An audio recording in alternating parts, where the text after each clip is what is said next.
ইয়া রব্বাল আলামিন কোন নিয়ামত দিয়েছেন। এই যে পানি, পানি আমাদের জন্য নিয়ামত, কেননা পানি ছাড়া আমরা বাঁচবো না।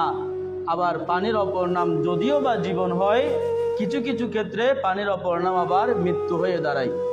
আমাদের আশেপাশে চতুর্পাশে যে জিনিসগুলো আমাদেরকে ফায়দা দেয়, যে জিনিসগুলোর দ্বারা আমাদের উপকার হয়, কিছু ক্ষেত্রে গিয়ে ওই জিনিসগুলোর দ্বারা আমাদের আবার অপকারও হয়।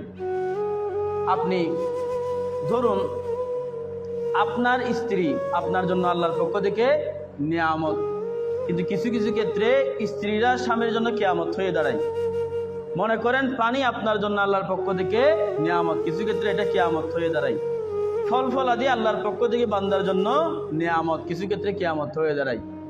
সন্তান সন্ততি আল্লাহর পক্ষ থেকে মা বাবার জন্য নিয়ামত, কিন্তু কিছু কিছু ক্ষেত্রে এই সন্তান আপনার জন্য কিয়ামত হয়ে দাঁড়ায়।